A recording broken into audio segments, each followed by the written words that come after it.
ከእግዚአብሔር ጋር ያላችሁን ግንኙነት ለማጠናከር ኃይለኛ የጠዋት የዕለት ተዕለት ተግባር። እንደምን አደራችሁ? እንኳን ወደ አዲስ ቀን በደህና መጣችሁ። ሁልጊዜ ጠዋት ወደ እግዚአብሔር ለመቅረብ እና ከእሱ ጋር ያለንን ግንኙነት ለማጠናከር አዲስ እድል ነው። በዚህ ቪዲዮ ውስጥ ቀኑን በእምነት በሰላምና በዓላማ እንድትጀምሩ የሚያግዝ ቀላል ግን ኃይለኛ የጠዋት አሰራርን አካፍላችኋለሁ። አንደኛ ደረጃ በምስጋና ጀምሩ። ልክ ከእንቅልፋችሁ እንደነቃችሁ በረጅሙ አስተንፍሱ እና እግዚአብሔርን ለአዲስ ቀን አመስግኑ። ምስጋና ትኩረታችንን ከችግሮች ወደ በረከት ይለውጣል። ጌታ ሆይ ለዚህ አዲስ ቀን አመሰግናለሁ። ለሕይወት ስጦታና አንተን ለማገልገል ሌላ እድል ስለሰጠኸኝ አመሰግናለሁ በማለት አጭር ጸሎት አድርጉ። በሁለተኛ ደረጃ በጸሎት ጀምሩ። ስልካችሁን ከማግኘታችሁ በፊት ወይም የዕለት ተዕለት ተግባራችሁን ከመጀመራችሁ በፊት ለመጸለይ ጥቂት ጊዜ ውሰዱ። እንደ ጓደኛ እግዚአብሔርን አነጋግሩት። ሐሳቦቻችሁን፣ ስጋቶቻችሁን እና ምኞታችሁን ከእሱ ጋር አካፍሉት። ለቀጣዩ ቀን መመሪያን፣ ጥንካሬንና ጥበብን ጠይቁ።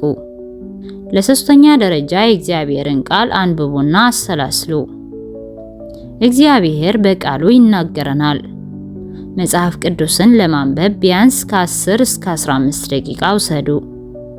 ጥቅስ ወይም ምንባብ ምረጡና ትርጉሙን አስቡበት።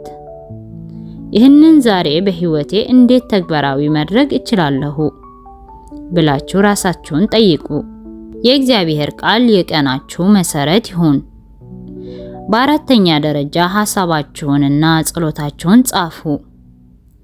መጽሔት መያዝ ከእግዚአብሔር ጋር ያለዎትን ግንኙነት የበለጠ ያጠናክራል። ጸሎታችሁን ለእናንተ ጎልተው የወጡ የመጽሐፍ ቅዱስ ጥቅሶችንና እግዚአብሔር በልባችሁ ላይ የሚያኖረውን ማንኛውንም ነገር ጻፉ።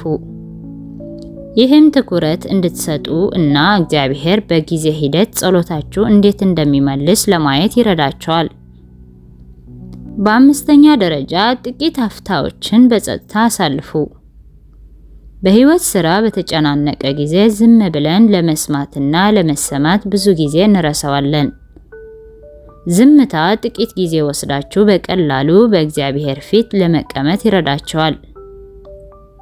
ቀናችሁ ከመጀመራችሁ በፊት ሰላሙ በልባችሁ ይሙላ። ጠዋታችሁን ከእግዚአብሔር ጋር መጀመር የቀኑን ሙሉ ደስታ ያዘጋጃል። ማንኛውንም ፈተና ለመጋፈጥ ሰላምን፣ ግልጽነትንና ጥንካሬን ያመጣል። ይህን አሰራር ይሞክሩና ከእግዚአብሔር ጋር ያላችሁን ግንኙነት እንዴት እንደሚለውጥ ትመለከታላችሁ። ይህ ቪዲዮ አጋዥ ሆኖ ካገኛችሁት ላይክ፣ ሼር በማድረግ እና ለተጨማሪ በእምነት የተሞላ ይዘት ሰብስክራይብ ማድረግ አትዘንጉ። እግዚአብሔር ቀናችሁን ይባርክ።